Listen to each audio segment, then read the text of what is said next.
문제를 다시 한번 살피고 있어 주세요.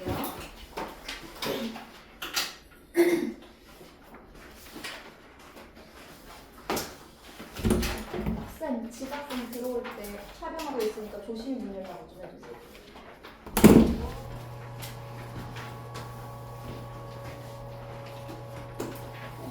왜? 표정이 왜 그래? 왜? 많이 틀려서? 어? 많이 틀려서 아니 괜찮아.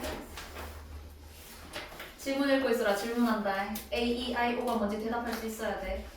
A, E, I, O 뭔지 알아? 겁나 어려웠어. 너무 어려웠어. 그치? A, E, I, O는 알아요. 좋아. 내가 시간 체크 안 했지요?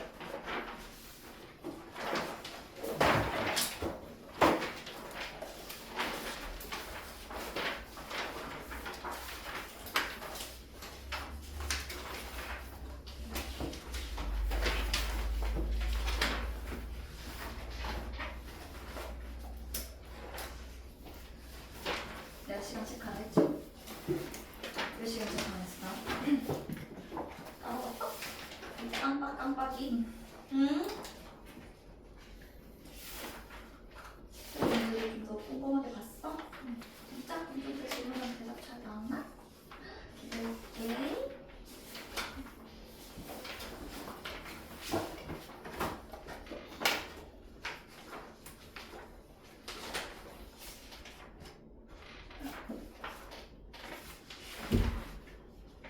선생님 조심하세요.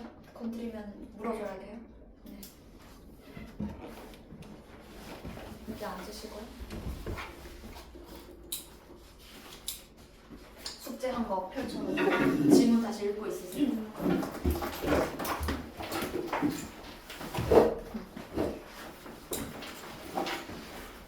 지금 다시 읽고 있어. 뭐하노? 시간 체크 잘했지? 왜 안 했어? 까먹었어? 맨날 까먹을 거야?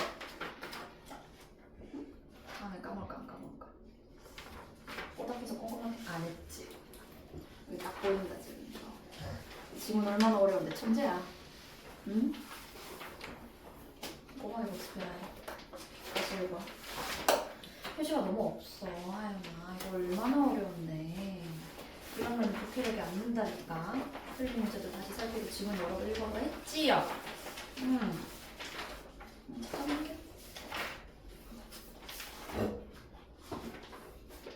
왜 안 했어?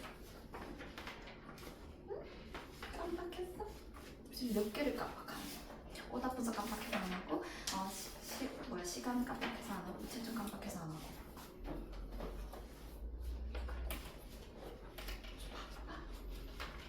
그니까 여유로우실 텐데 왜 이럴까? 진짜 수업 교재를 안 가져오면 어떡해요? 지우야 그러면은 오늘 숙제를 한 걸 어떻게 확인할 수 있지? 지우야?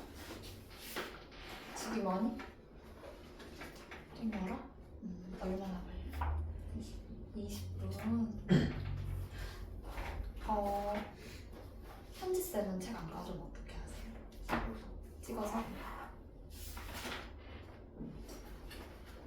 몇 시까지 찍어서 보내줄 수 있는데? 숙제를 하긴 했어? 언제까지 찍어서 보냈어? 나한테 좀 카톡 보내기 독서 수업 교재 몇 시까지 보내기 나한테 보내줘. 카톡 있지 않을까? 너 이름 알아?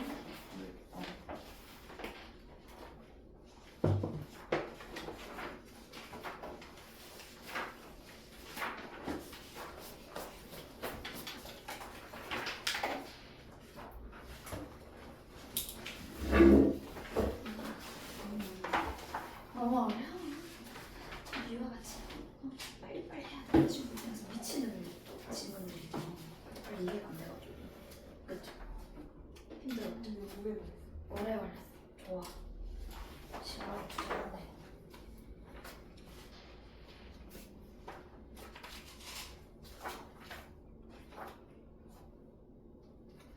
3번을 한 게. 어머나 진짜 3번은 아니다. 이해가.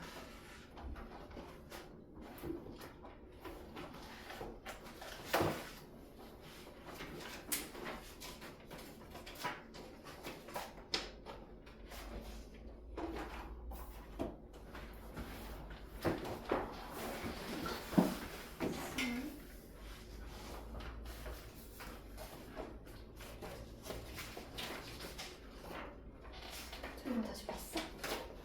아 맞을 거냐?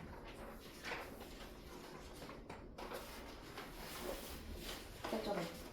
그래. 이거 틀리면 약간 이거 맞고. 알겠어. 그것도 동그라미 해줘. 이거밖에 없어? 네? 그 아니요. 아니지? 이거 진짜 꼼꼼하게 했어? 솔직하게. 근데 이게 답지가 너무 길던데. 아니 답지 보고 쓰라는 게 아니고 네가 직접 또 분석도 해보고 해야지. 답지가 길지 설명할 게 많으니까. 너무 어려워요. 너무 어려워. 알겠어. 이거 잘못 출제한 것도 있어요. 어? 너무 어려워. 너무 어려워. 할 수 있어. 이런 어려운 질문들도 풀어봐야지. 혼자서 절대 안 할 거잖아. 오답 분석 안 했지. 안 했지. 민수 아니고 민서.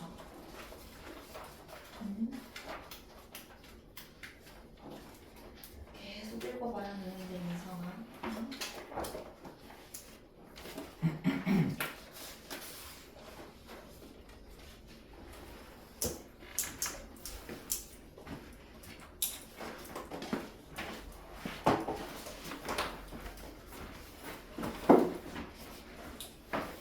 예습이 늦으면 안 돼. 너 오늘도 잠 올 거니? 너 오늘도 잠 올 거니? 네. 그럼 영상에서 내가 세영아만 몇 번 할지 정말 기대된다, 그치? 네. 어? 저 영상 듣는 친구 네 이름 왜 그랬다, 야? 오답해서 궁금하게 했네.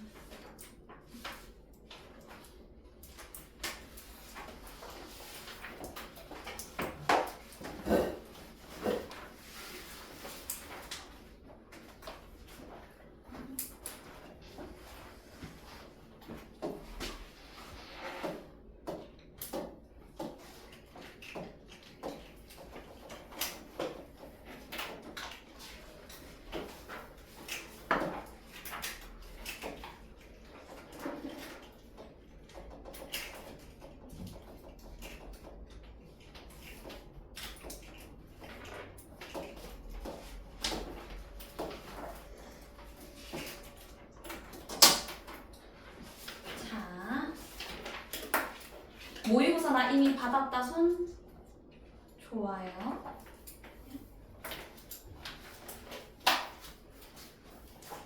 이름 써주세요. 이름 써주세요. 지우 이거 현지쌤한테 받았어?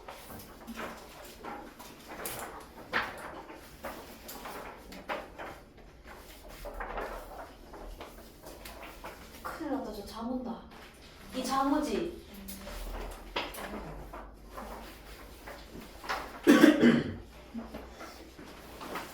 이름 써주지. 아직 적으면 안 되는데. 언급할 것들이 좀 있는데. 아, 적어도 되는데 지금 잠시만요. 언급을 할 것들이 몇 가지가 있거든요. 자, 피셨으면 여기 네모를 좀 봐주세요. 구모 대비 1차 모의고사를 돌아오는 주, 즉 앞에 봐봐. 화요일 21일 밤 12시 전까지, 즉 화요일에서 수요일 넘어가는 밤 12시 전까지 반드시 제출하세요. 여기 좀 깜빡깜빡이들이 있습니다. 허지안 언제까지라고? 화요일 어? 밤 밤? 12시 무슨 며칠 화요일인데? 밤 그렇지. 안 놓칠 자신 있습니까? 네, 놓치시면 안 됩니다. 지우 놓치지 마시고요. 좋아요. 좋아요. 놓치지 마세요. 알겠죠? 좋아. 자, 그리고 반드시 QR코드로 제출을 해주시고요. 80분의 시간을 잡고 풀어라. 알겠어. 어머, 지금 11시 50분이네. 10분 안에 풀어야지. 절대 안 됩니다. 실전 연습을 위해서 80분의 시간을 잡고 풀어주시고요. 자, 그리고 다 푼 다음에 QR코드로 제출을 해줍니다. QR코드로 제출을 해주면 본인이 어떤 문제를 맞았는지 어떤 문제를 틀렸는지를 확인할 수가 있어요. 그죠? 그래서 그렇게 확인이 되면 자, QR코드 옆에 지금 써주세요. QR코드 옆에 뭐라고 쓰냐? 채점 해오기 써주세요. 채점 해오기.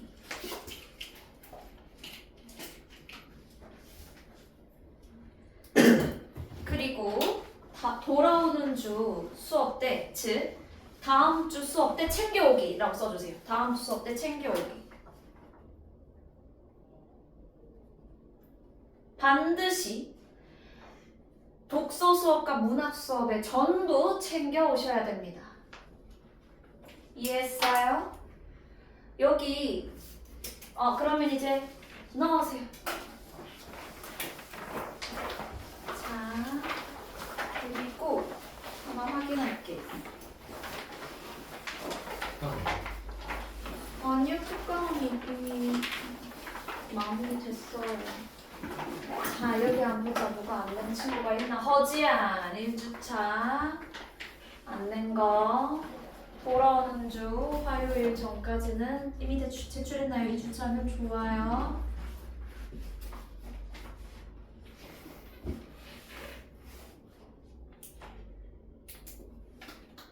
말고는 다들 제출을 잘하셨네요.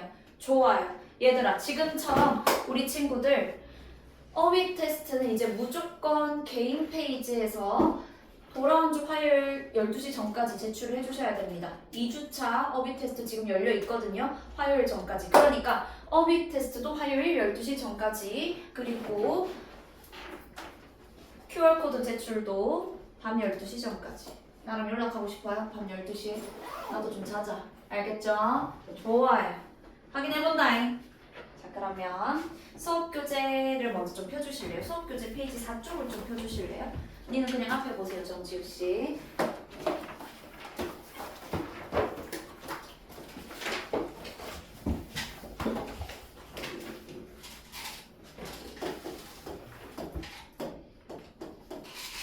자, 얘들아, 4번을 한번 같이 보도록 하겠습니다. 이걸 왜 먼저 보냐면 우리 저번 시간에 했었는데 조금 더 정확하게 짚어주고 싶은 부분이 있어가지고 4번을 한번 같이 보도록 하겠습니다. 자, 우리는 이 지문을 풀 때까지만 해도 배경 지식이 적었어요.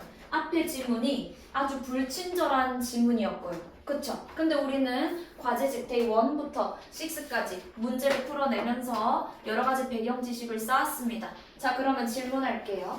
모든 학생은 연필을 쓴다.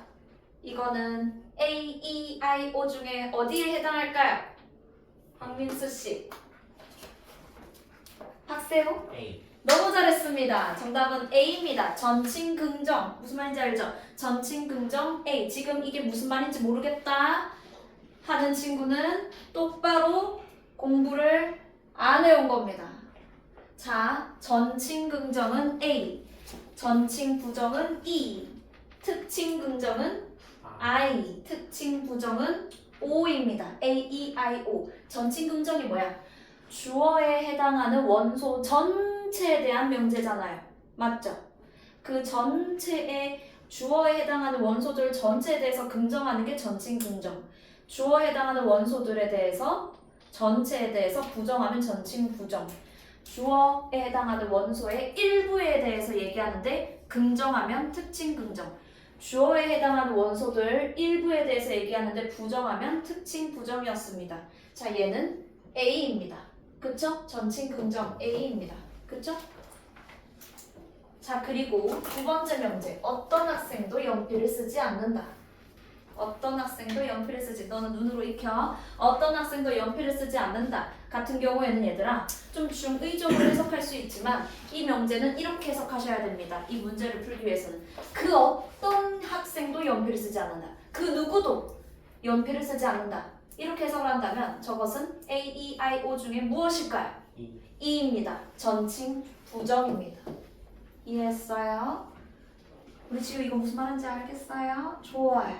자, 그러면 질문. 모든 학생은 연필을 쓴다의 거짓. 그리고 어떤 학생도 연필을 쓰지 않는다의 거짓을 찾아보도록 할 겁니다. 여기 밑줄 치세요. 이 A와 E 둘 다 거짓인 게 가능하대요. 그럼 둘 다의 거짓을 찾아보겠습니다. 거짓. 첫 번째, 모든 학생은 연필을 쓴다의 거짓은 무엇일까요?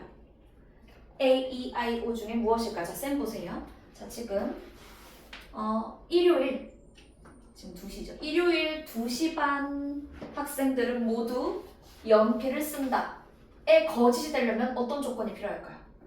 아닌데요. 우리 세용이는 펜 쓰는데요. 한 명이라도 연필을 쓰지 않으면 이 모든 학생은 연필을 쓴다는 거짓이 됩니다. 무슨 말인지 알겠어요?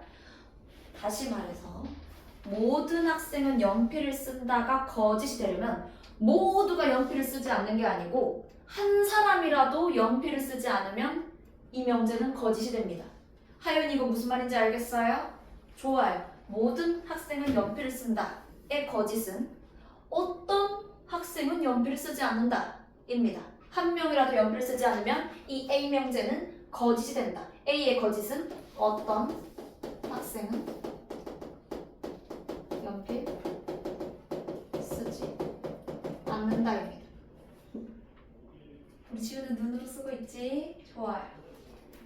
자, 그리고 E. 그 어떤 학생도 연필을 쓰지 않는다의 거짓은 무엇일까요? 그 누구도 연필을 쓰지 않는다의 거짓은 무엇일까요? 일요일 2시 반 친구들 중 그 누구도 연필을 쓰지 않습니다의 거짓이 되려면 아닌데요. 우리 유하는 연필 쓰는데요. 한 사람이라도 연필을 쓰면 저 이 명제는 거짓이 됩니다. 무슨 말인지 알겠어요? 그래서 그 누구도 연필 쓰지 않는다의 거짓은 아닌데 어떤 학생은 연필 쓰는데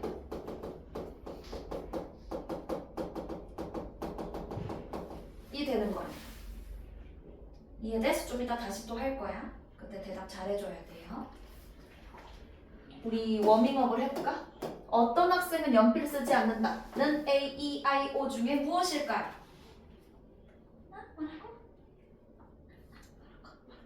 어떤 학생은 연필 쓰지 않는다 A, E, I, O 중에 O입니다. 특징 부정입니다. 어떤 학생은 연필을 쓴다는요? I. Y를 잘하고. 오, 우리 세용이 엘리트인데. 좋아. I입니다. 자, 그래서 쉽게 말해볼게요. 자, 집중해라. A의 반대는 O입니다. 다시 말해. A의 거짓이 O거든요. 그러니까 반대라는 말 그냥 취소할게요. 좀 헷갈릴 수 있는 여지가 있어서 A의 거짓은 O입니다. 그럼 다시 말해.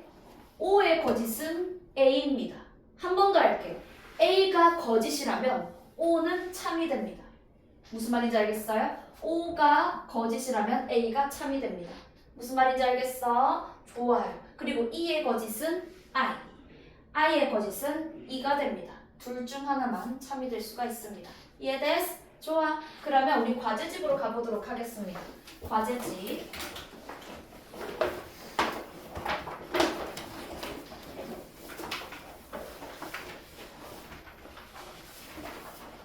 과제집 데이 1부터 보도록 하겠습니다. 자, 질문 받도록 할게요. 데이 1의 질문 있을까요? 4쪽, 5쪽 없으면 넘어갈게요. 데이 2, 데이 2의 질문 있을까? 있어? 잘했네. 넘어갈게요. 데이 3, 데이 3 10번 10번 맞았다 손. 오, 잘했어. 자, 10번 틀린 친구들 중에 이해 안 되는 사람 있어? 그럼 질문해야지 내가.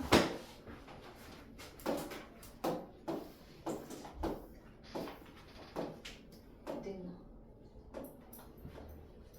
자, 내가 질문할게. 10번 답은 몇 번이지 얘들아? 5번. 자, 너네는 이걸 찾아줘야 돼. x가 무엇인지, y는 무엇인지. 그리고 쌤 봐요. x, y는 쓰시고요.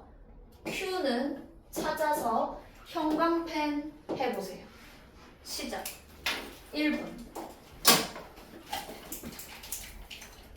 지문에서 찾아서 형광펜을 하시면 됩니다.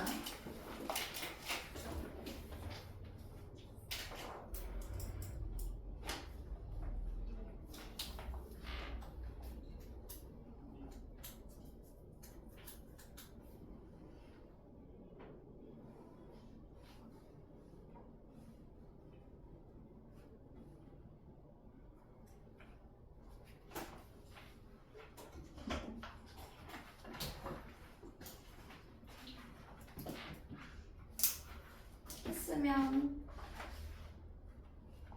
명제 잘하네. 응.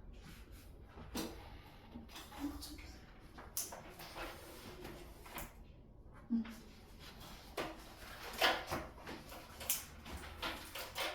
응, 잘했네.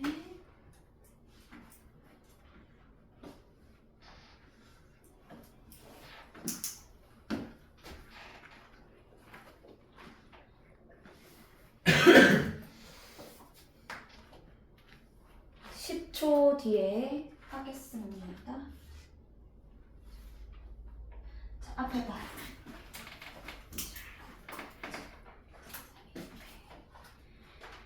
앞에 봐요. 이 지문 어려. 5, 6에 비해서는 그렇게 어렵진 않았는데 얘들아, 명제 지문 모의고사에서 잘 출제가 되고 있습니다.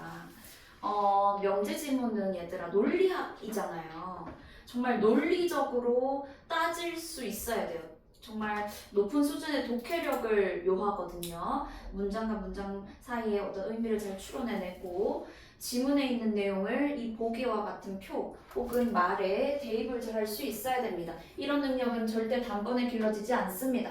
한번 읽어서 이해가 안 되면 지문을 또 읽고 또 읽고 또 읽으면서 쌤이 N차 읽기를 하라고 했습니다. 물론 문제를 풀 때는 문제 한번 훑고 지문을 최대한 꼼꼼하게 읽은 다음에 최대한 안 돌아가면서 지문으로 안 돌아가면서 문제를 풀었으면 좋겠고, 문제를 다 푼 다음에 만약에 문제를 틀렸어 혹은 풀긴 풀었는데 이해가 잘 안 돼, 그럼 여러 번 읽어주세요. 지금 만약에 이거를 못 찾고 있다, 지문에 대한 복습을 제대로 안 한 겁니다.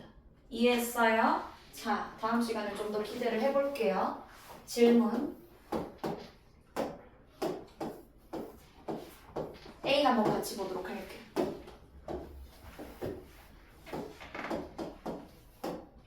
사막을 걷다가 시계를 하나 발견했다고 하자. 시계 동그라미 해볼까요? 그것이 시계가 우연히 생겨난 것이라고 생각하는 사람은 없었을 거예요. 시계는 매우 복잡하고 정교한 기계라고 할 수 있습니다. 시계의 특징, 복잡하고 정교한 기계라는 것. 그거로써 누군가 지성을 가진 존재가 설계해서 만든 것일 거야. 시계의 특징들은 이러한 것이구나. 복잡하다, 정교하다, 누군가 지성을 가진 존재가 설계를 한 것이다. 그죠? 자, 근데 이번엔 시계는 이러하다. 자, 근데 우주에 대해서 살펴볼게요. 우주는 시계랑 비교가 되지 않을 만큼 밑줄, 복잡하고 정교한 기계이다. 여기서 알 수 있는 것, 시계와 우주의 공통점이 무엇이죠? 복잡하고 정교한 기계로 이루어져 있더라는 것. 복잡하고 정교한 기계라는 것. 그러면 얘들아, 두 대상의 유사성을 바탕으로 A와 B에는 이러이러한 유사성들이 있어. 자, 그렇다면 A와 B는 비슷한 친구들이니까 A에 기억이라는 특징이 있으면 B에도 기억이라는 특징이 있지 않을까? 이거 혹시 두 글자로 무슨 논증일까요? 유비 논증이기도 한데, 유비 논증을 두 글자로 뭐라 할까요? 인치. 유추입니다.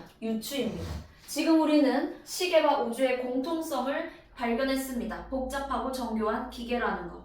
자, 근데 이 시계 여기다가 추가로 어떤 특징이 있어요? 누군가 지성을 가진 존재가 설계했다라는 거. 자, 볼게요. 시계는 시계의 정확한 작동도 우주에 존재하는 놀라운 규칙성의 반영이다. 따라서 얘들아 지금 결론을 내고 있습니다. 이러한 우주가 우연히 발생했다고 생각하기는 어렵다. 형광펜, 누군가 지성을 가진 존재에 의해서 설계되었다. 시계는 복잡하고 정교한 기계이다. 또한 누군가 지성 있는 존재가 설계한 것이다. 우주도 복잡하고 정교한 기계이다. 그렇다면 시계에 있는 특징인 누군가 지성이 있는 존재가 설계했을 것이다. 이 특징 우주에도 반영할 수 있지 않을까? 이렇게 추론을 한 겁니다.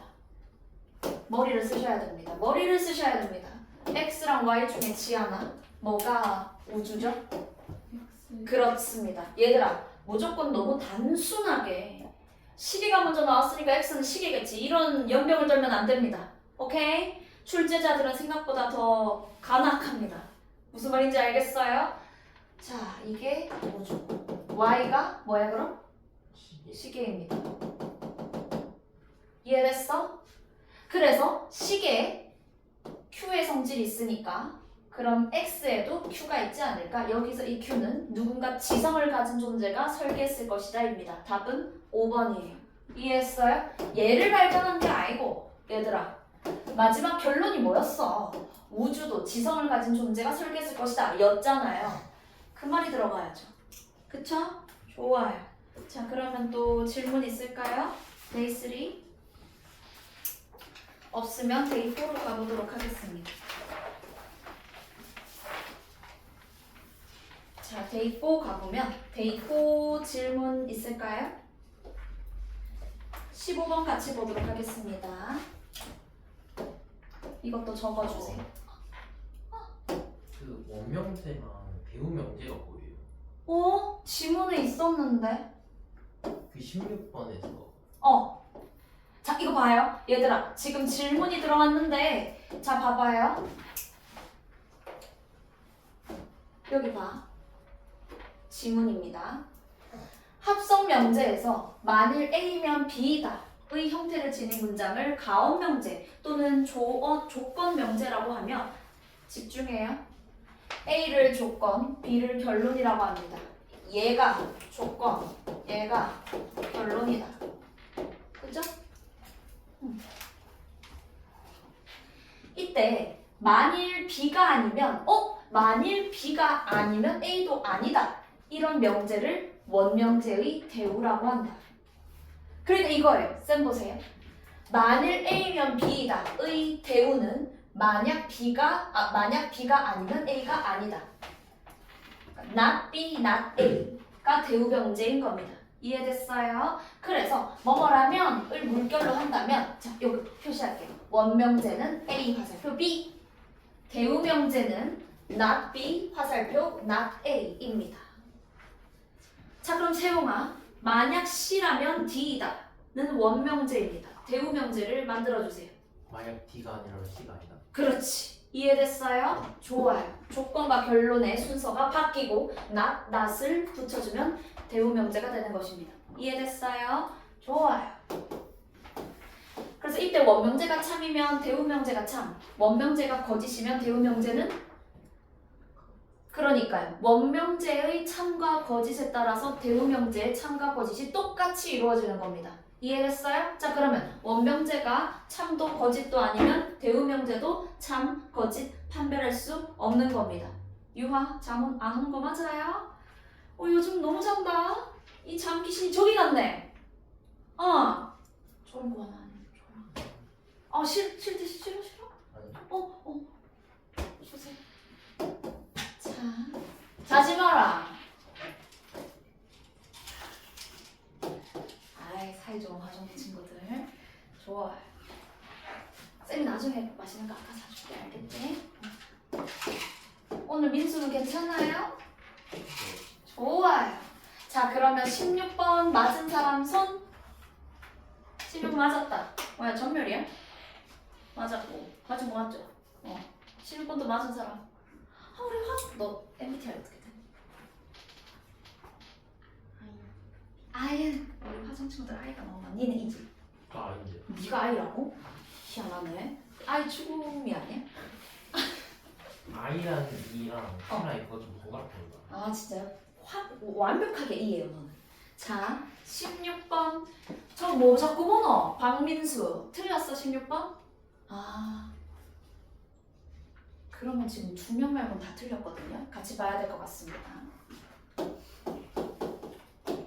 해보자. 원명제. 만약 어떤 사자가 풀을 먹지 않는다면 끊으세요. 만약 어떤 사자가 풀을 먹지 않는다면 모든 사자는 풀을 먹지 않는다. 자 여기 앞에 있는 거 조건이야 결론이야? 조건. 조건. 뒤에 있는 거 결론. 결론. 조건이 어떤 사자가 풀을 먹지 않는다이다. 예스라. 전칭 긍정, 전칭 부정, 특칭 긍정, 특칭 부정 중에 무엇인가요? 특칭 부정, 특칭 부정 A, E, I, O 중에 뭐죠? O입니다. This is O입니다. 모든 사자는 풀을 먹지 않는다는 A, E, I, O 중에 어디에 해당하지? 민수야? 그렇지. 습득했고. 굿. 자, 우리는 대우명제를 만들어야 됩니다. 대우명제. 대우명제 써볼까? 대우명제. 대우명제는 not 조건. 이게 만약에 이렇게 해볼게요. 얘가 만약에 A야. 그럼 얘는 B가 되는 거잖아요. 그쵸? 그러면은 그럼 이렇게 되네요. not B명 not A가 돼야 되잖아요. 끝이요. 자, 그럼 얘를 한번 써보도록 하겠습니다. B의 거짓은 무엇일까요? 모든 사자는 풀을 먹지 않는다가 거짓이 되는 조건이 어떻게 될까요? 모든 사자는 풀을 먹지 않아. 거짓이 되는 조건은 아닌데 우리 세옹이 사자는 풀 먹는데 이렇게 되는 겁니다. 한 마리의 사자라도 풀을 뜯어 먹으면 B는 거짓이 됩니다. 자 그러면 모든 사자는 풀을 먹지 않는다. 그 어떤 사자도 풀을 먹지 않는다의 거짓은 A, E, I, O 중에 무엇일까요? 아는 사람. I입니다. 너무 잘했습니다. I입니다. 대우명제의 조건은 I입니다. 자 그럼 not A 해보도록 하겠습니다. 어떤 사자가 풀을 먹지 않는다의 거짓은 무엇일까요? 한 명의 사자도 어떤 사자가 풀을 먹지 않아. 의 반대는 아닌데 단 한 마리도 빠지지 않고 다 먹는데 이게 거짓이 되는 겁니다. 이해돼요? 어떤 사자가 풀을 먹지 않아. 어떤 사자.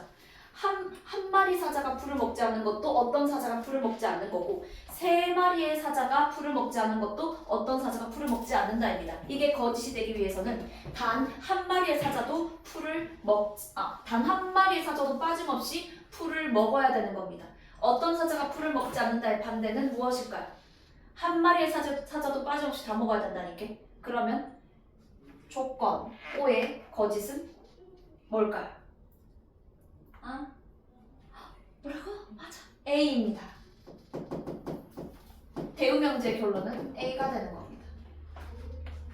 어떤 사자가 풀을 먹지 않아. 의 거짓은 아닌데 모든 사자가 풀을 먹는데 한 마리의 사자도 빠짐없이가 되는 겁니다. 그런 문제를 풀 수 있을 겁니다. 오케이? 넘어가도록 할게요. 17번 괜찮으신가요? 17번 질문 좋아요. 17번 맞았다. 보자. 17번.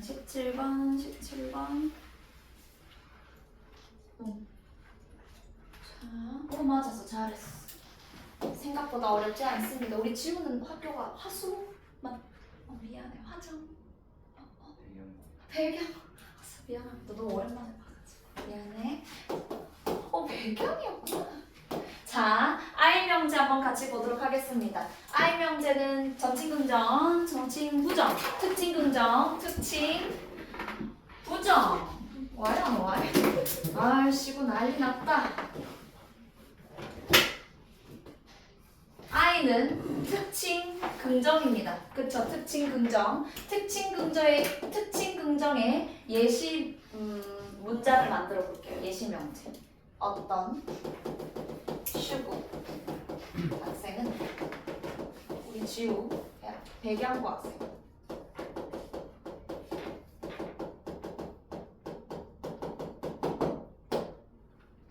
한 명 빼고 다 화점이지만 우리 백양 친구가 좀 외로울 수 있으니까 백양으로 예시를 들어봤습니다. 슈국은 이수경 국어의 줄임말입니다. 내가 만든 거 아니고 원장님께서 슈국이라고 부르십니다. 슈국 귀엽죠? 자, 어떤 슈국 학생은 그건 따라요. S 백양고 학생이다. B 니 어디야 너? 그래 정신 똑띠 차려. 자 얘들아, 어떤 슈국 학생은 백양고 학생이야 라는 명제는 얘들아 이수경 국어에 다니는 친구들 중에서 백양 애들에 해당하는 친구들을 설명하는 명제예요. 이수경 국어에 다니는 친구들의 중에서 화수고나 화정고나 서정고 다니는 친구들에 대해서는 일절 언급이 없습니다. 무슨 말인지 알겠어? 서정 애들은 안 다녀 이런 얘기는 아예 없다고. 지금 우리가 알 수 있는 건 슈국에 다니는 친구들 중에 백양고 친구들이 있다는 것, 그걸 우리는 알 수 있는 겁니다. 적어주세요. SB의 슈국 학생. 그리고 여기는 백양고 학생.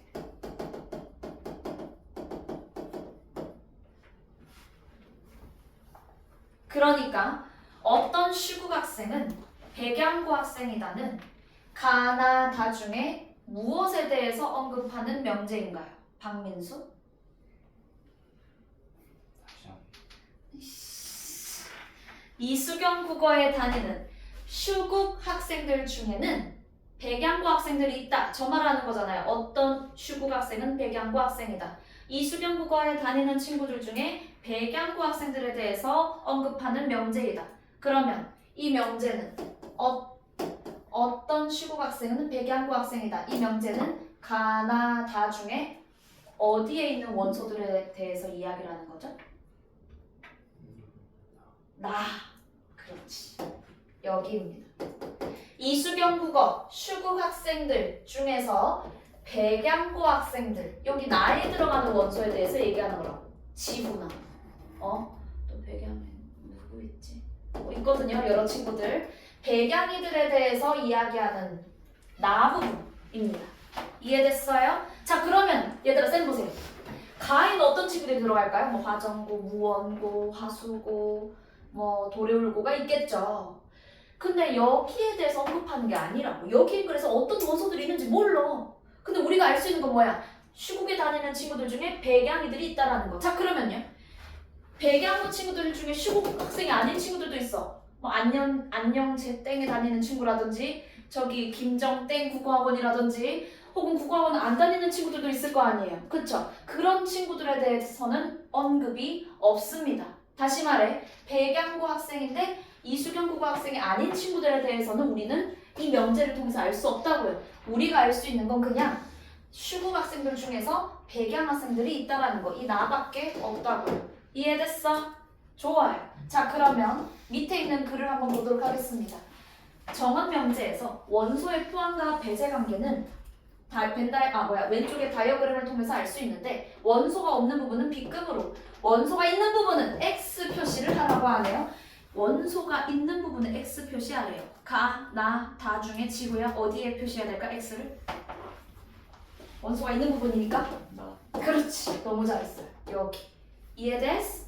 근데 나의 X 표시가 되어 있는 건 오로지 한 선지밖에 없습니다. 바로 3번입니다. 이해됐어요? B급 표시 함부로 하시면 안 됩니다. 얘들아. 뭐야? 가랑 다에 원소가 있는지 없는지 우리는 알 수가 없다고. 저 명제만으로. 이해됐어? 여기 원소 있을 수 있잖아요. 화수고, 뭐 서정고 이런 친구들. 무슨 말인지 알겠어요? 다도 마찬가지. 그래서 답은 3번. 이해됐어? 넘어가도 되나요? 좋아. 넘어가 보겠습니다. Day 5입니다. Day 5. Day 5 질문 있을까요? Day 5 다시 23번 자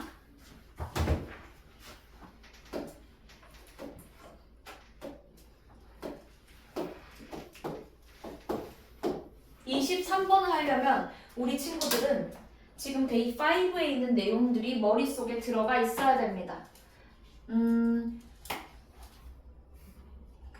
존재 함축의 가정이 무엇인지 아시나요? 존재 함축의 가정이 뭐예요? 지문에서 찾아보세요. 존재 함축의 가정이 뭐야?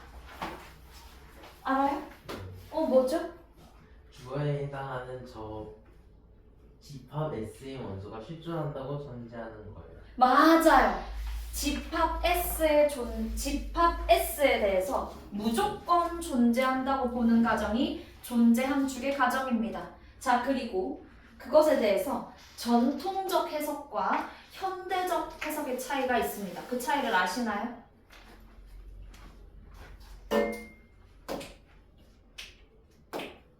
자, 봐봐. 너는 일각수가 뭔지 알아? 일각수 본 적 있다 손. 뭐래? 그래야 고래 아닙니다. 일각수 뭔지 아는 사람? 일각수 이응 니은 키역인데 유니콘입니다. 유니콘은 실제로 있다. 맞아 아니야? 내가 지금까지 가르친 친구들 중에 두 번째입니다.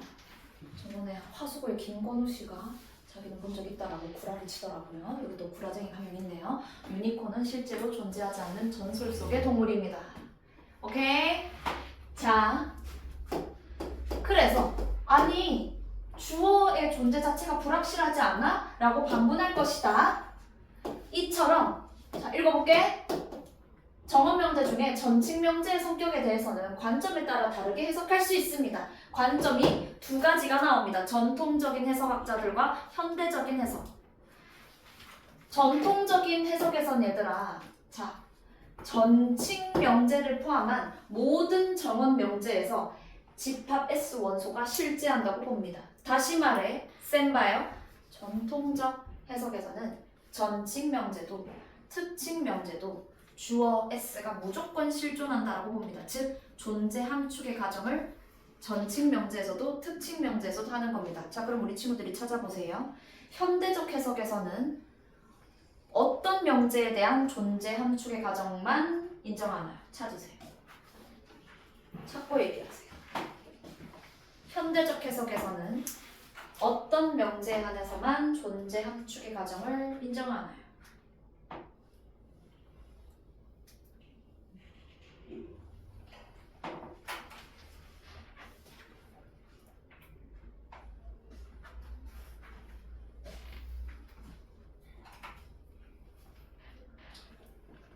대답할 수 있어? 이거 뭐야? 뭐라 카노 아니? 와 이러나? 얘들아 쌤 보세요. 내가 질문을 어떻게 했어요? 현대적 해석에서는 전칙 명제와 특칙 명제 중에 어떤 명제에 대해서만 존재 함축의 가정을 하나요? 특칙 명제에 대해서만 존재 함축의 가정을 합니다. 쌤 봐요. 어떤 수험생은 학생이다 라는 명제가 있어요. 그러면 여기서 수험생이 주어잖아요. 근데 이 어떤이라는 거는 전칙 명제야 특칙 명제야?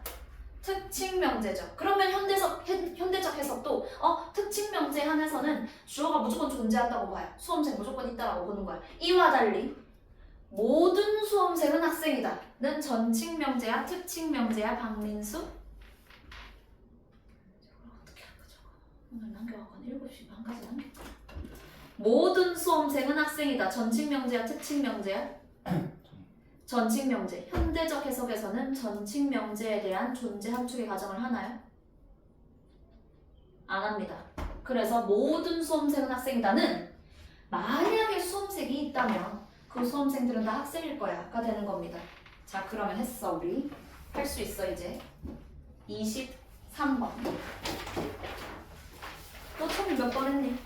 처음에 5번 했니? 3번 3번 같은 소리 한다. 자, 솔직히 23번은 얘들아 3, 4, 5번 중에 딱 지문 똑바로 안 읽은 겁니다. 지문 플러스 보기 똑바로 안 읽은 거야. 보기를 하등 읽지 않은 거야. 1번, 2번 중에 딱 그래도 좀 오케이 인정. 근데 2번을 했다면 지문을 똑바로 안 읽는 거야. 자, 앞에 보세요. 내가 왜 이렇게 얘기하는지 볼 수 있습니다. 보기 보도록 하겠습니다. 형광펜 들어주세요. 어떤 논리학자는 교수이다 라는 명제가 있습니다. 그것은 명제 기억입니다. 그리고 어떤 논리학자는 교수가 아니다 라는 명제가 있습니다. 이 명제는 명제 니은입니다. 둘 다 거짓일 수 있을까? 에 대한 결론이 어떻게 나요? 결론이 어떻게 나죠? 둘 다 거짓일 수 있어 없어? 없다. 기억과 니은은 동시에 거짓일 수 없다. 질문하겠습니다. 기억은 어떤 논리학자는 교수이다입니다. 무슨 명제죠? A, E, I, O 중에서 I가 뭔데? 특징, 긍정, 명제입니다. 정신 차려. 지아나, 어떤 논리학자는 교수가 아니다. 이거는 무슨 명제죠? 특징, 부정.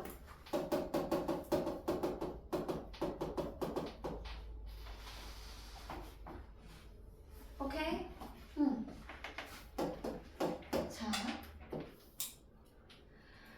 두 명제는 동시에 거짓일 수 없대요. 자, 특징 긍정은 this is I, 특징 부정은 this is O. 그쵸? 둘은 동시에 거짓일 수 없대요. 찾으세요. 무슨 관계죠, 그러면? 소반대. 소반대라는 말이 어디 나와 있었어, 얘들아? 여기. 봐.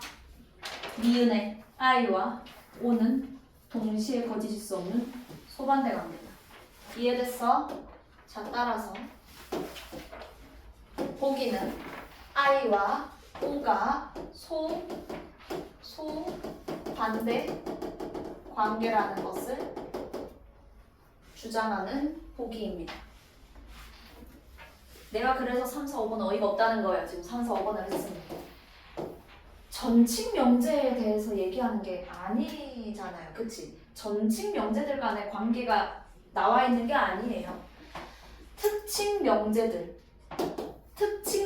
간의 소반대 관계를 성립하고 있다는 것을 보이는 겁니다. 어때요? 맞죠? 이해됐어요? 좋아요. 자, 근데 얘네 둘이가 동시에 거짓일 수 없다는 걸 말하기 위해서 어떻게 얘기하냐면, 자, 논리학자의 전체 집합이 10명인 경우를 생각을 해봐. 그 논리학자들 중에 교수는 최대 10명일 수 있고 아무도 없을 수도 있습니다. 기억의 거짓은 10명 중에 아무도 교수가 없다는 걸 얘기해. 그러니까 기억의 거짓은 모든 논리학자들은 교수가 아니다 라는 것이 참인 것과 같아. 근데 봐봐요. 논리학자가 10명 있는데 모두 교수이면서 모두 교수가 아닐 수는 없어. 이거 다 지금 뭐 하고 있는 거야? 무조건 논리학자들이 있다라고 가정하고 얘기하는 거야. 논리학자들이 분명히 있는데 모든 논리학자는 교수가 아니다. 이것은 기억의 거짓은 모든 논리학자는 교수가 아니다라는 게 참인 것과 같다. 이거 지금 전칙 명제에 대해서 무조건 주어가 있다라고 가정하고 있는 겁니다. 이해됐어요? 존재 함축의 가정을 어디다 하고 있죠? 어떤 명제? 전칙. 그래서 전칙 명제에 대해서 무조건 존재한다라고 보고 주장을 하고 있습니다. 그래서 답이 1번입니다. 이해됐어? 좋아요. 넘어가겠습니다. 데이 6입니다. 데이 6 다 맞았다. 데이 6 다 맞았다 손. 와, 진짜 대단하네요. 진짜 없거든요. 데이 6는 엄청 친구들이 어려워했습니다. 질문 받겠습니다. 데이 6 질문. 27이에요. 27이요. 자, 27은 어떤 게 질문이야? 기억이 왜 답인지 모르겠어요. 기억이요? 2번. 2번이 왜 답인지 모르겠어. 정말 당황스러웠어요. 지금 27번이니까 어디에도 기억이 없어가지고 뭔 소릴까? 2번. 자, 닌 몇 번 했는데? 1번? 5번. 5번? 자, 이거 봐요. 우리 지문을 한번 같이 볼까 그러면? 지문에 어딨지? 가를 근거로 나가 참입니다. 가가 어딨지? 어딨어? 가 어딨어? 아 여기 아니네. 이상한 데 보고 있었어. 왜 아무도 말 안 해줬는데? 이씨 나빠. 언제까지 찾나보자 이거였어? 어? 다가 이거다. 형광 펜 들어주세요. 화장실 진짜 너무 귀여워요. 자, 형광 펜 들어줄게요.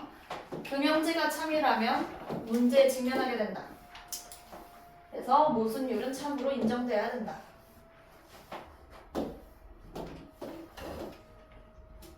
얘들아, 모순율이 뭐야?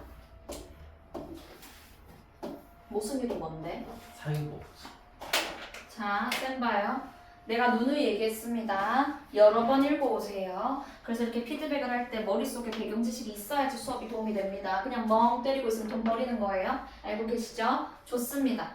사유법칙 중에서 모순율이라는 사유법칙이 있습니다. 모순율은 어떤 명제가 있으면 이 명제는 참인 동시에 거짓이 될 수 없다가 모순율입니다. 그죠? 근데 얘들아, 모순율은 그냥 자명한 진리예요. 이걸 굳이 밝히려고 할 필요가 없다라고 생각하는 게 아리스토텔레스입니다. 예를 들면 지원쌤은 여자다라는 명제가 있으면 얘는 참 아니면 거짓이지 참인 동시에 거짓이 될 수 없습니다. 지원쌤은 여자면서 여자가 아니다. 될 수 있어요? 빨리 대답하세요. 없죠. 당연하지요. 당연히 없죠. 자, 근데 어떤 사람들은 모든 명제는 참인 동시에 거짓이 될 수 없다. 이런 사유법칙도 증명해야 된다. 이런 사유법칙도 참인지 거짓인지 근거 들어서 증명해야 돼에 대해서 아리스토텔레스는 긍정해요? 부정해요? 긍정하지 않고 부정하지. 부정합니다. 그런 사유법칙은 증명을 안 해도 된다라고 보는 게 아리스토텔레스입니다. 자, 보세요. 아리스토텔레스는 사유법칙도 참인 게 증명돼야 된다라는 생각에는 적절한 형식의 논증으로 도출된 명제만 참이 될 수 있어 라는 전제가 내재돼 있다고 보는데, 근데 적절한 형식의 논증이 있으려면 얘들아, 괄호에 그 논증이 적절한 논증인지를 따지기 위한 사유법칙이 참인 명제로서 먼저 존재해야 한다. 여기서 그 논증, 쌤 보세요. 어떤 논증이 있으면 그 논제가 참인지 거짓인지 사유법칙을 가지고 사유법칙을 기준으로 따져야 되거든요. 근데 여기서 우리가 따지려는 논증은 뭐야? 사유법칙이에요. 그래서 쌤 보세요. 여기서 그 논증에 사유법칙이란 말을 쓰면 이렇게 되는 겁니다. 사유법칙이 맞는지 아닌지 따지기 위해서 사유법칙이 참인 명제로서 먼저 존재하는 거야. 이상하죠? 무슨 말인지 알겠어? 사유법칙이 참인지 아닌지 밝히기 위해 사유법칙이 먼저 참인 걸 인정해야 되는 이상한 딜레마가 생기는 겁니다. 자, 이에 아리스토텔레스는 모순율과 같은 사유법칙이 참임이 증명돼야 된다는 생각은 결국 참임이 증명돼야 되는 사유법칙을 미리 참으로 인정해야 되는 모순을 내포하고 있습니다. 자, 그 다음 문단 가보도록 할게요. 아리스토텔레스는, 자, 쌤 봐요. 모순율을 부정하는 특정 명제를 상정하고 이 명제가 참이라면, 얘들아, 그 명제에 미주 치시고 그 명제가 무슨 명제예요? 사유법칙이 아니라 특정 명제입니다. 모순율을 부정하는 특정 명제가 참이라면 문제에 직면하게 된다. 오케이? 따라서 모순율을 부정하는 특정 명제가 참이면 여러 문제에 봉착하기 때문에 모순율은 참으로 인정돼야 된다 라는 얘기를 하는 겁니다. 이해했어요? 자, 그럼 질문. 가가 참임을 인정하기 위해 나예요? 나가 참임을 인정하기 위해 가예요? 전자야, 후자야? 지금 가가 참임을 밝히는 거야? 나가 참임을 밝히는 거야? 나가 참임을 밝히기 위해서 가의 근거를 들고 있습니다. 자, 그럼 다시 문제로 가볼게요. 27번. 나의 알베르트의 관점에서 가를 근거로 나가 참임을 뒷받침하려는 아리스토텔레스의 방법을 평가한 내용으로 적절한 것은 답은 2번입니다. 왜냐면 이게 뭐야? 가가 참이면 나가 거짓이 돼서 정답 아닙니다. 알베르트는 어떤 얘기를 했어요? 근거를 아무리 들어도 그 근거에 대한 다른 근거에 대한 또 다른 근거가 계속 추가돼야 된다. 이런 얘기를 합니다. 그래서 아리스토텔레스는 나가 참이라는 근거로 가를 제시했지만 이것만으로 최종적으로 정당할 수 없고 계속해서 근거가 들어가야 된다. 이런 얘기를 하는 겁니다. 그래서 답은 2번입니다. 이해됐어요? 넘어가 보도록 해볼까요? 또 질문? K6. 자, 그러면 넘어가 보겠습니다. 수업 교재 가보도록 할게요.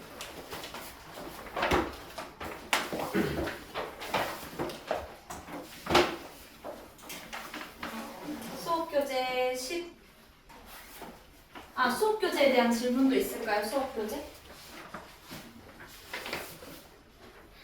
없으면 14쪽 가보도록 할게요.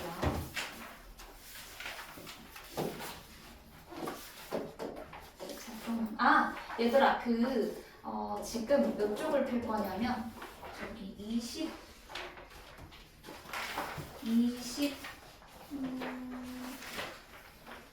20쪽 펴주세요. 우리 친구들이 다음 시간에 풀어봐야 되는 지문인데, 여기 지금 기호가 빠져 있어서 기호를 표시를 해드리겠습니다. 20쪽에 여기 을의 채무 밑줄,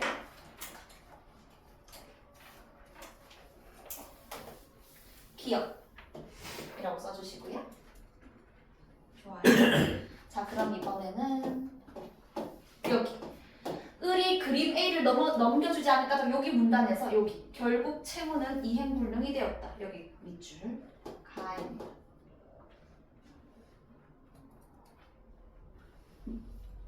그리고 그 바로 밑에 나올 옆에 A라고 써주세요. 나올은 A. 하나만 더 표시하면 돼요. 한쪽 넘겨서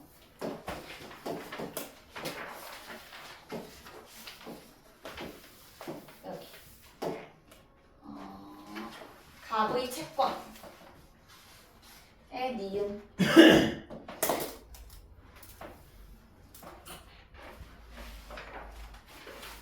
자, 그래서 이 지문은 우리 친구들이 풀어와 주시고 지금 페이지 다시 14쪽 펴주세요. 오늘은 법지문을 하도록 할 겁니다. 하기 전에 하나만 잔소리 할게요. 자, 얘들아, 다음 주에 우리 친구들 화요일까지 제출해야 되는 건 두 가지입니다. 첫 번째, 모의고사. 두 번째, 어휘 테스트입니다. 어휘 테스트 만약에 안 낸다면 다음 주, 돌아오는 주부터는요, 와서 풀도록 할 겁니다. 종이에다가 직접 다 쓰게 할 거예요. 각각 단어들의 뜻을. 이해했어요? 그러니까 꼭 해와야 되겠죠? 좋습니다. 오늘 우리는 법지문을 해보도록 할 건데요. 생각보다 명제보다 더 어려워하는 친구들도 있고요. 아니면 개 쉬운데 하고 푸는 친구들도 있습니다. 지금 쌤이 시간을 4분 30초 정도 드리도록 할 거거든요. 읽고 문제 37번만 풀어보세요. 그러니까 지문을 꼼꼼하게 읽고 37번만 풀어주세요. 만약에 풀었으면 문제를 더 풀지 않고 지문을 더 읽어주세요. 37번을 맞춰봅시다. 시작. 지문에 표시하면서 읽어야 돼.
아직 문제를 푼 친구는 쌤에게 눈빛을 보내주면 채점을 해주러 가겠습니다.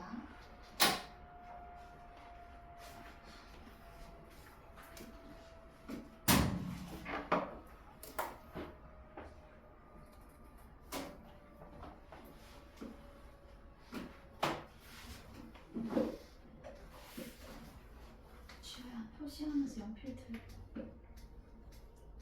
들고 추워?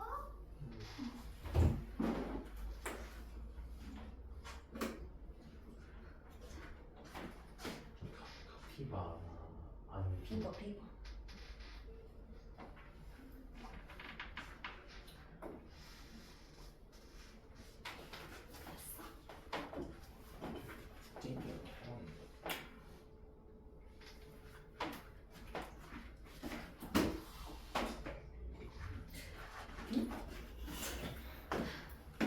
뒤에까지 가야 돼. 우와. 뭐하냐?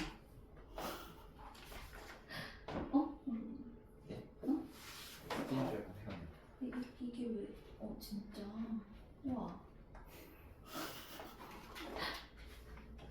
왜 저래? 왜 그러는 거야, 진짜? 하라는 것만 해. 분명히 숙제였던 것 같아. 그래요? 근데 지금 내가 가르치는 거 초등학생 처음 들어서 너무 뭔가 네가 이상한 거지 내가 이상한 게 아닌 거지.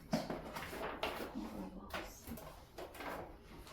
자, 일단 저거 한번 읽고 나서 여쭤보세요. 알겠죠? 그리고 너는 이 문제도 다시 보면서 네 개 답인지 확인한 후에 뒤에 질문주세요.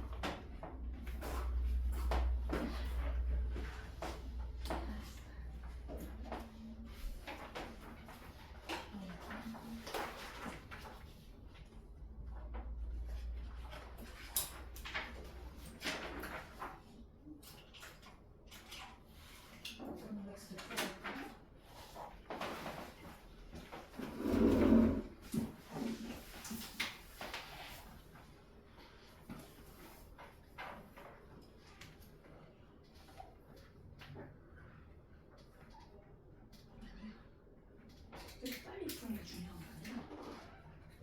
이것도 틀렸어.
초 뒤에 할게요.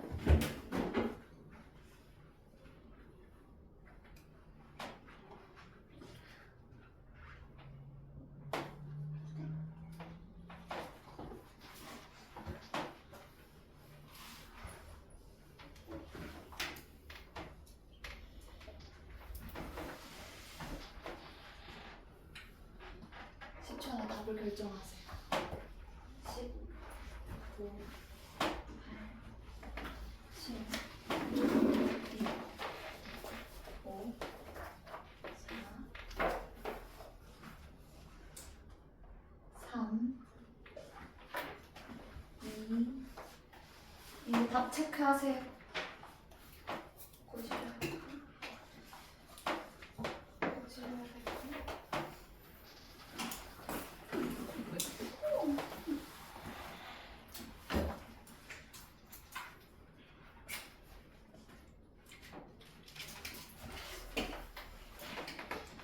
자, 오늘의 마지막 지문으로 가보도록 하겠습니다.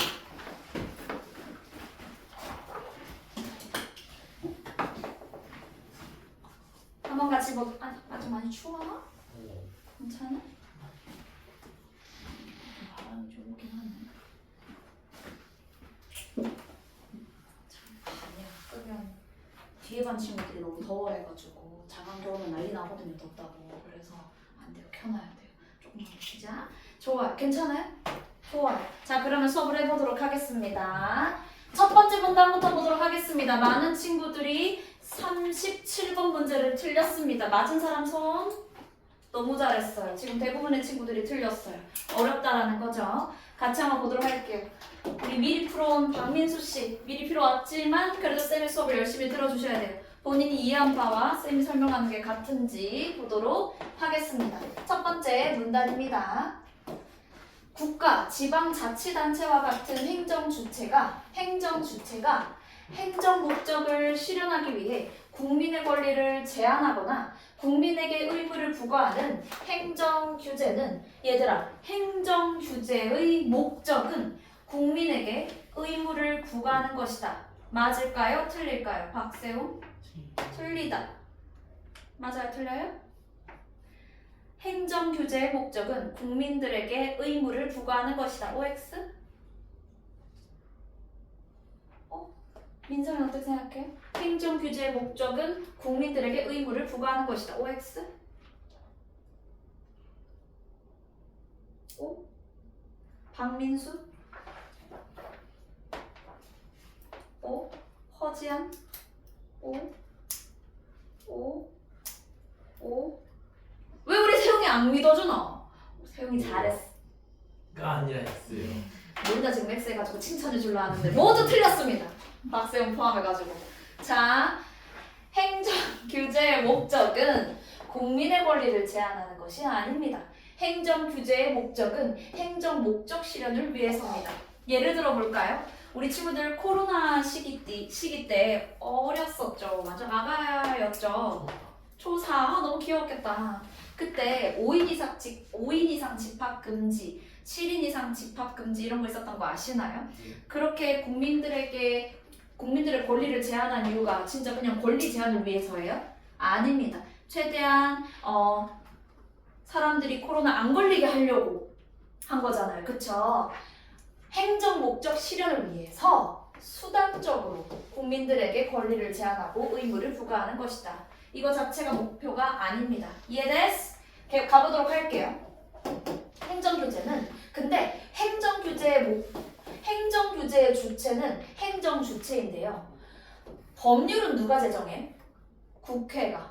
행정규제는 행정주체가 하지만 국가가 하지만 지방자치단체가 하지만 법률은 국회가 제정하는 거거든요. 근데 요즘 가면 갈수록 국회가 제정한 법률이 아니고 바로 대통령을 수반으로 하는 행정부나 지방자치단체와 같은 행정기관이 제정한 법령인 행정입법에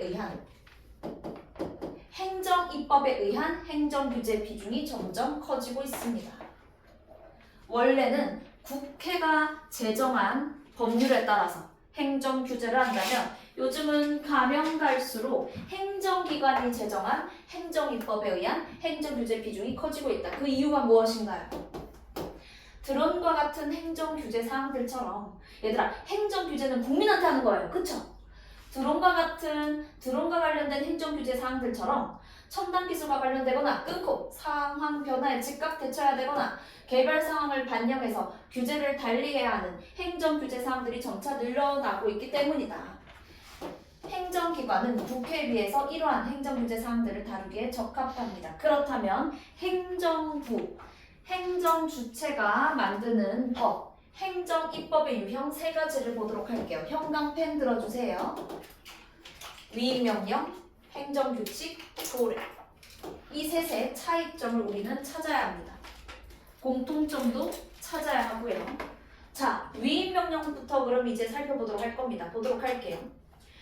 헌법에 따르면 국회는 행정규제 사항에 관한 법률을 제정할 때 국민에게 적용하는 행정규제 사항에 관한 법률을 제정할 때는 특정 내용에 대한 입법을 행정부에 위임할 수 있습니다. 국회가 행정부에 위임한대요. What is 위임? 위임이 뭐지? 지아나? 위임이 뭐야? 박세웅이 반장으로서의 직책을 예슬이에게 위임했다 하면 떠넘기는 겁니다. 이해했어요? 국회가 행정부에 위임할 수 있다, 떠넘길 수 있다입니다. 이해됐어? 좋아요. 이에 따라 위임이 되어서 제정된 행정입법을 위임명령, 형광펜 위임명령이라고 한다. 위임명령은 제정 주체에 따라서 대통령령, 총리령, 그리고 부령으로 나누어집니다. 대통령령은 대통령이 제정하는 것이고요. 그리고 총리령은 국무총리가, 부령은 각 행정부 부서의 장관들이 제정하는 겁니다. 이해했어요? 좋아요. 이들은 모두 국민에게 적용되기 때문에 입법 예고 그리고 공포 등의 절차를 거쳐야 합니다. 입법 예고, 우리 법 제정할 거야? 예고하고 공포, 밝히는 거, 알리는 거 절차 거쳐야 됩니다. 국민에게 적용되니까요. 위임명령은 입법부는 국회, 맞죠? 입법부, 행정부, 사법부 아시죠? 좋아요. 입법부인 국회가 자신의 권한의 일부를 행정부한테 떠넘겼기 때문에, 맡겼기 때문에 정당화될 수 있습니다. 다시 말해, 행정부가 지들 멋대로 제정하는 게 아니고 국회가 행정부에 위임을 했기 때문에 정당한 겁니다. 이해됐어요? 입법부인 국회가 행정부에 맡겼기 때문에. 그래서 특정한 행정규제의 근거 법률이, 자 보세요. 바로 할게요. 특정한 행정규제의 근거 법률이 위임명령으로 제정할 사항의 범위를 정해야 되는데, 만약에 행정규제의 근거 법률이 위임명령으로 제정할 사항 범위를 안 정해주고 그냥 위임을 해버리는 포괄적 위임 잘 봐두셔야 됩니다. 행정규제의 근거 법률이 위임명령으로 제정할 사항 범위 안 정하고 위임하는 포괄적 위임은 헌법상의 삼권 분립 원칙에 저촉됩니다. 저촉이 무엇인가요? 딱 들어맞는다인가요? 어긋나다인가요? 어긋나다입니다. 이해됐어요? 그래서 따라서 한번 같이 보면 위임된 행정규제 사항의 대강을 얘들아 행정규제가 이렇게 됐구나. 위임된 행정규제 사항의 대강을 위임 근거 법률의 내용으로부터 예측할 수 있어야 돼요. 위임된 행정규제 사항의 대강을 위임 근거 법률이 이러이러하니까 위임된 규제 사항이 이런 거구나 예측을 할 수 있어야 돼요. 그쵸? 다만 행정규제 사항의 첨단 기술 관련성이, 여기 잘 집중하세요. 질문하겠습니다. 행정규제 사항의 첨단 기술 관련성이 크면 클수록 위임 근거 법률이 위임할 수 있는 사항의 범위가 좁아져요? 넓어져요? 넓어집니다. 다시 말해 볼게요. 첨단 기술과의 관련성이 크면 위임되는 사항의 범위가 크다 작다? 크다, 넓다. 기억하세요. 이거 첨단 기술과의 관련성이 크다. 그러면 위임되는 사항의 범위 넓어진다. 한편 위임 명령이 법률로부터 위임받은 범위를 벗어나서 제정되거나 위임 근거 법률이 사용한 억부의 의미를 확대하거나 축소해서 제정하면 안 되고요. 만약에 위임 명령이 이러한 제한을 위반해서 제정되면 효력 사라집니다. 이해됐어요? 근거 없다라고 보는 거예요. 위임받은 범위 벗어났네? 의미 뭐야? 있는 그대로 아니고 확대했네? 축소했네? 근거 없다 이거. 효력 사라지는 겁니다. 이해됐어요? 좋아요. 형광펜 해보겠습니다. 이번에는 행정규칙입니다. 행정규칙은 행정입법 두 번째입니다. 행정규칙은 원래 행정부의 직제라는 것은 직무, 직위에 관한 제도를 얘기를 하는 거거든요. 행정규칙은 원래 행정부의 직무 직위에 관한 제도나 사무처리 절차에 관한 행정법으로서 고시, 예규 등이 여기에 속합니다. 고시애교는 얘들아 대충 이런 식으로 알아두시면 됩니다. 고시는 국민들이 알아야 되는 거를 이렇게 얘기를 해주는 것이고, 예교는 그 내부에서 이런 규칙이 만들어졌어요 뭐 이런 거 알리는 겁니다. 어쨌든 일반 국민에게는 직접 적용이 안 되기 때문에 법률로부터 위임 안 받아도 유효하게 제정할 수 있습니다. 국민에게 직접 적용 안 돼서, 그러면 국민에게 직접 적용 안 되면 법률로부터 위임 안 받아도 유효하게 제정될 수 있습니다. 행정규칙. 이해됐어요? 좋아요. 그리고 위임명령 제정 시와 동일한 절차 거칠 필요 없습니다. 위임명령 제정할 때 어떤 절차를 거쳐야 했죠? 2개. 위 예고랑 그렇지. 입법 예고랑 공포였습니다. 그러나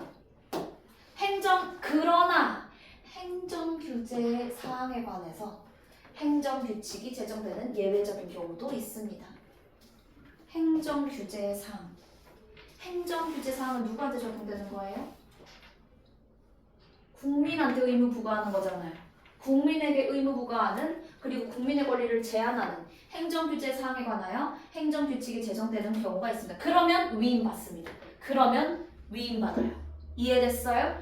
그러면 위임된 사항이, 자 보세요. 위임된 사항이, 근데 어머! 첨단 기술과의 관련성이 너무 크대. 그러면은 위임되는 사항의 범위가 넓은 거야? 좁은 거야? 박민수?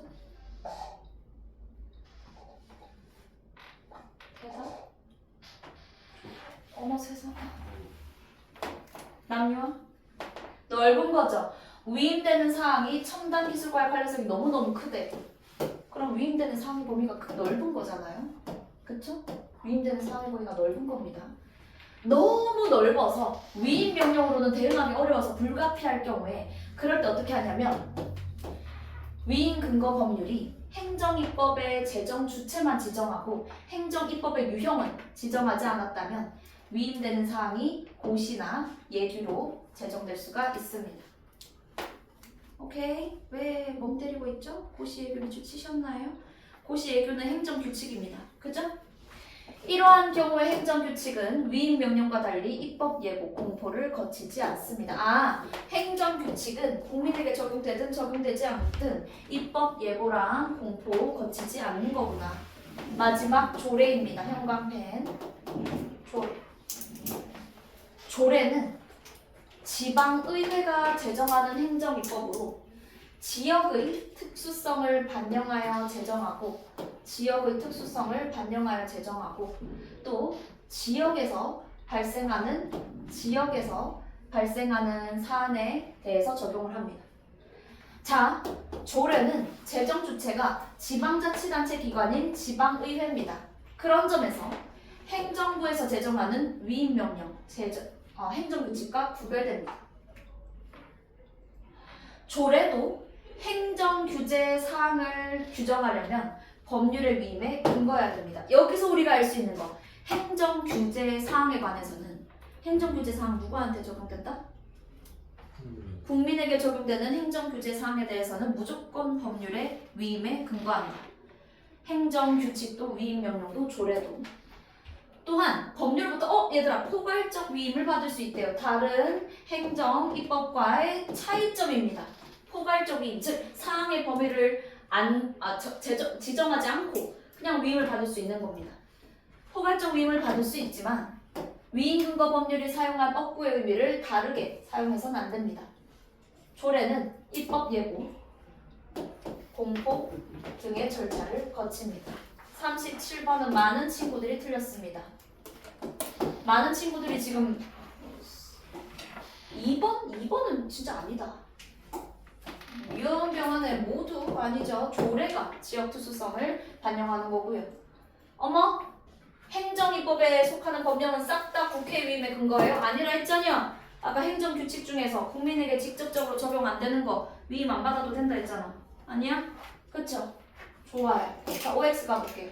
답은 한 번 더 풀어보세요. 답은 5번입니다. 행정부가 국회보다 신속하게 개항할 수 있어. 즉각적으로 대처. 이거 첫 번째 문단에 있었습니다. 끝부분에. 꼼꼼하게 살폈어야 된다. OX 가볼게요. OX에 우리 딱 3개만 풀어보고 가겠습니다. 42, 43, 45 시작.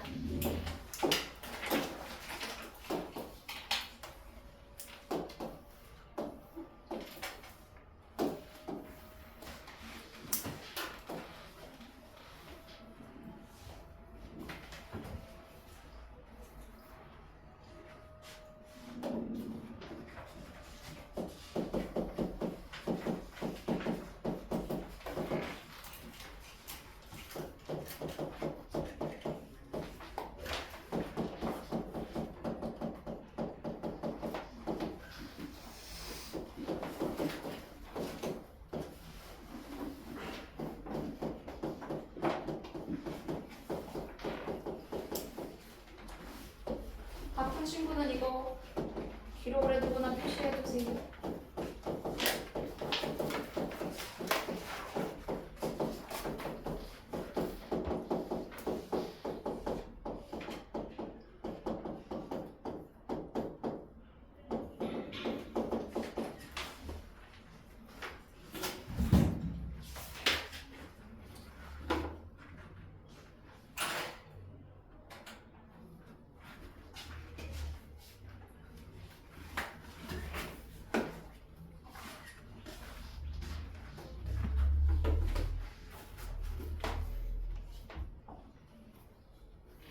다 푸셨나요?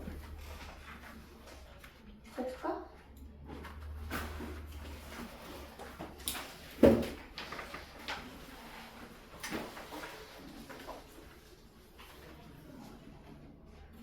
사십, 45를 하라고 했어. 42, 43, 45를 하라고 했어.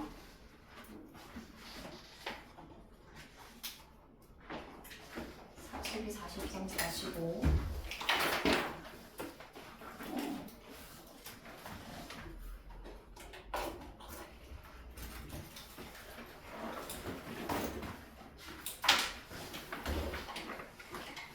자, 얘들아 이 지문 꼼꼼하게 읽고 푸셨으면 좋겠어요.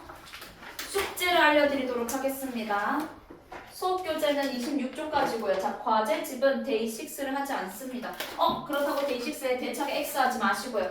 데이 6 문제는 나중에 우리가 수업 때 또 활용을 할 겁니다. 그래서 데이 5까지만 풀어옵니다. 또 연병해가지고 또 문학 수업 숙제 문학도 데이 5까지인 줄 알았어요. 이런 이상한 소리 하지 마세요.